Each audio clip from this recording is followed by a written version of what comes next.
Good afternoon, everyone. Thanks for tuning in. My name is T. You're watching TokYo-Yo Reviews.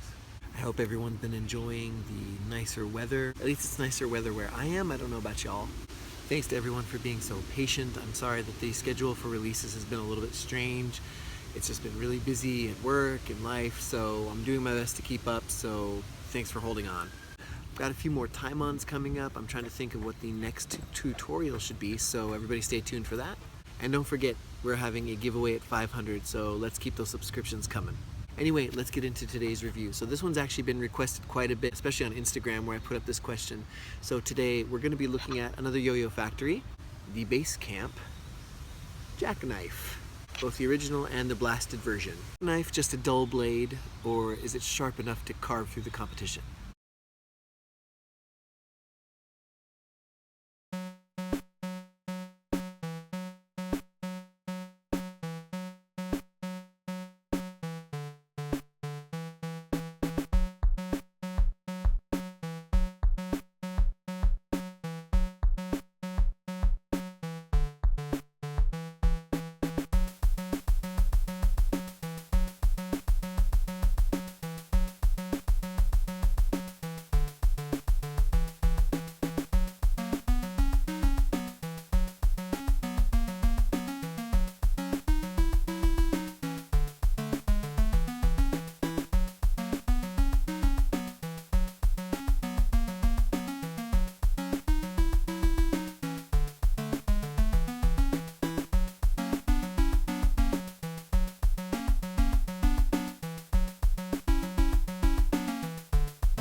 Even though I do have one of each of these versions, both the original glossy version and the matte blasted version, I will compare these yo-yos back and forth when it's necessary, but otherwise you can assume that I'm talking about the new matte blasted version. So the Jackknife is a kind of V shape here. It's a little bit on the fat side. It's kind of a squatter yo-yo. It's not too tall here, which makes it easy to hold. The inner cup has a very nice little finger spin area here. The material is a very nice blasted 6061 matte blasted on this new version, and the original is also very smooth, but it's a little bit shinier. Still not a glossy finish, but the matte is definitely a smoother yo-yo. The feel is quite comfy. The word I think of when I hold this yo-yo is ample. It feels like it just fits in your hand. It's not too big, it's not too small. It's kind of just average shaped in the hand. It feels quite comfortable indeed. The look is where this yo-yo really shines. It's quite classy. It's very simplistic. It's got a simple cut here going up to the rim. As I mentioned, the cup here has a very simple design. You can see a very small engraving here. And then one of the best features of the Jackknife, I think, is the Basecamp logo right here. As simplistic and classy as you can get. Really beautiful design. So the Jackknife is one of the first yo-yos from the Basecamp series. Now Basecamp is a collaboration between two yo-yo companies, YoYoFactory and Caribou Lodge Yo-Yo Works, CLYW. And they released 3 yo-yos as their first sort of collaborative effort. One was the Expedition, which is a little bit more like an aviator shape with a bigger wing. Another one was the Moonshine, which is a responsive, very thin body type yo-yo. Very fun, I've heard. I've never played it. And then the Jackknife, which has a quite unique design as well with the cup here. As far as I know, the Jackknife was given to the YoYoFactory design team to execute, and it was sort of based on a CLYW blueprint, but there's a clear collaboration between the two companies. You can see this typical CLYW inner ring here, and then the dimple, which you usually see on YoYoFactories, like the Space Cadet and such. Now this guy is another one that was sent to me in the same shipment as the Pulsar. So this one I did not pay for. This was sent to me by family again. Once more, just to let you know, even if I do get something in the mail, whether I pay for it, whether I don't pay for it, whether it's a gift or whether it's from a company, I will always give you my 100% honest review. You can count on that for sure. I actually bought the Gunmetal Gray when it first came out, probably the first week that it came out.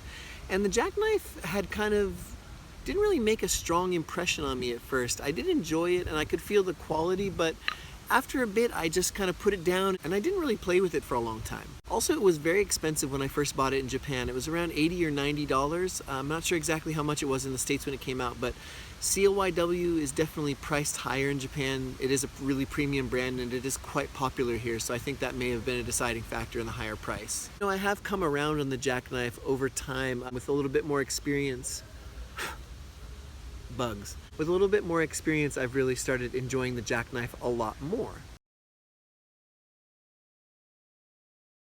It's very solid, it's very stable on the string, it's not too heavy, it's about 64 grams, which is, you know, pretty light for me. I usually play 66, 67 is more in my range. The new series here is different from the original. It has a matte blast, whereas the original, as I mentioned, is still blasted but not matte, so this one feels a little bit glossier, still grinds just fine. Another thing just really quickly to mention with the new blast is this color is just incredible. I don't know if it's showing up on the camera that well, but in person this thing is beautiful. I believe they call it an emerald, I've heard it called. Just this green just pops.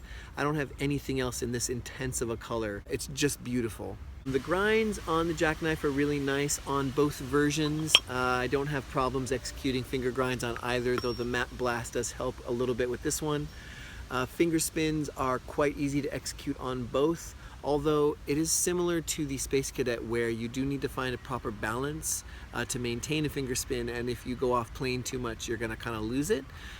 But once you hit it in the right spot and you learn how to hold it, they are quite beasts at finger spins. I kind of think the Jackknife is a good example of what two companies can do together in like a first collaboration. I think the Jackknife is quite adequate at everything it does. It's a good all-rounder. It does its finger grinds, it does its finger spins. You can even get some thumb grinds here. The inner ring is just far enough away from this lip here that you can get some thumb grinds as well. Let's get into the pros and the cons of the Basecamp Jackknife.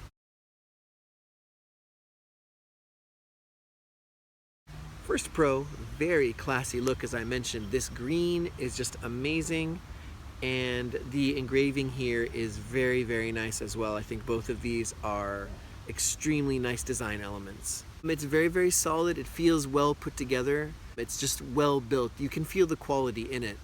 Great finger spins, as I mentioned. They will take some getting used to actually hit and to maintain, but once you do, once you figure them out, they're very, very nice. And it's quite smooth too. And it grinds very well, as I mentioned. The shape doesn't particularly lend itself to stable grind, so you will have to kind of give it a little bit of your own work. It's not just going to sit on your finger. You need to balance it carefully, but once you do, especially with the matte blasted version, you're going to get some nice grinds on it. And one other pro that I didn't mention was it's actually durable. I gave this to someone to try out and it actually got smashed into the ground. It still plays just as smooth as when I first got it.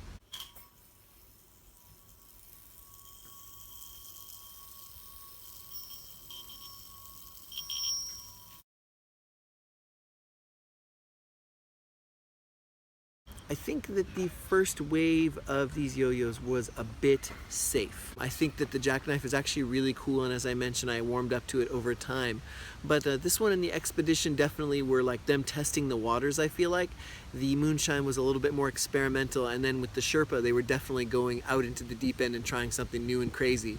And the Navigator, which is their bimetal, feels a little bit more like, yeah, we need to have a bimetal in the lineup too. But I'm really hoping that in the future they can really stretch the design elements more and do some really cool and unique stuff that only two companies with their resources can do. So I'm looking forward to seeing what they have next. It is expensive, as I mentioned, especially in Japan. I paid nearly $90 for it. So as I said, this one was sent to me, but I did pay for the original, and they are pricey. That said, they're still going to be cheaper than a lot of CLYWs that you can get, but they are higher end as far as YoYoFactory as well. I think this yo-yo is for people who would like to give CLYW a try. It is lower priced than some of their really nice stuff, which makes it maybe a little more appealing.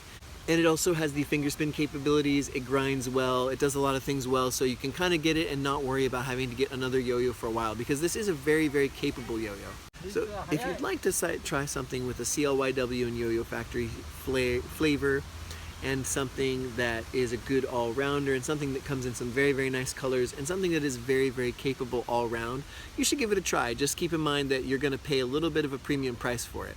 I think they're pretty fun. If you're willing to give them a try, I think you should definitely go with the matte blasted version, just because that material is very, very nice and smooth. Although this one is quite pleasant as well. So it kind of depends on the material you're going for. If you want the matte blasted, go with this. If you prefer a more glossy feel, go with this one. It's up to you. Anyway guys, thanks so much for watching. I hope you enjoyed the review. Thanks for the likes, thanks for the comments, thanks for the subscriptions. Let's keep this train moving. Get me to 500 so I can get you guys a giveaway. Take care, have a nice day, and sayonara.